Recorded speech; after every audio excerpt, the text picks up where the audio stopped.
তো ক্যাবিনেটের থেকে তো স্পিকার যে আছে আমাদের স্পোক্স পার্সনে তো বলবে, আজকে বোধহয় বলবে খুব সম্ভব। কিছু না কিছু তো সবসময় আজকের এই মহৎ অনুষ্ঠানে স্যার আরেকটা বিষয় হচ্ছে গত 8 জানুয়ারি ত্রিপুরা হাইকোর্ট একটা রায় দিয়েছিল ফিক্সড পে প্রথা। মূলত সরকারের কি ভাবনা এই সময়ের মধ্যে, আর সরকার কি সিদ্ধান্ত নিতে চলেছে? না, এইগুলো নিয়ে আমরা আলোচনা করছি, যা করার আমরা করব। এগুলো তো আগের থেকেই এগুলো হয়ে আসছে, আমরা তো আর করিনি, এগুলো আগের থেকেই করেছে এগুলো।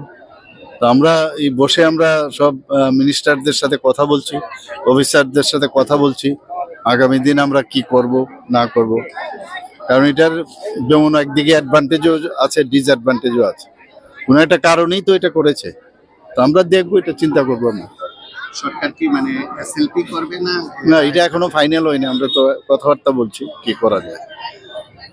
আর একটা বিষয় রয়েছে, যারা এসএসসি শিক্ষক আছেন তাদের একটা এসএলপি সুপ্রিম কোর্টে আছে। এই এসএলপি প্রত্যাহারের দাবি উঠেছে বিভিন্ন মহল থেকে। সরকার কি এসএলপি প্রত্যাহার করবেন?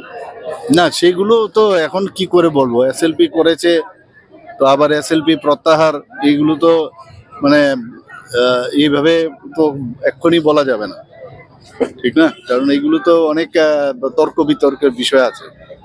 আমাদের তো রিসোর্স, ত্রিপুরা রাজ্যের তো রিসোর্স খুব কম, কাজে এই জায়গায় দাঁড়িয়ে কিছু একটা বলে দিলাম আর পট করে দিলাম আর আমিও কিছু সিদ্ধান্ত নিলাম, এ তো হয় না।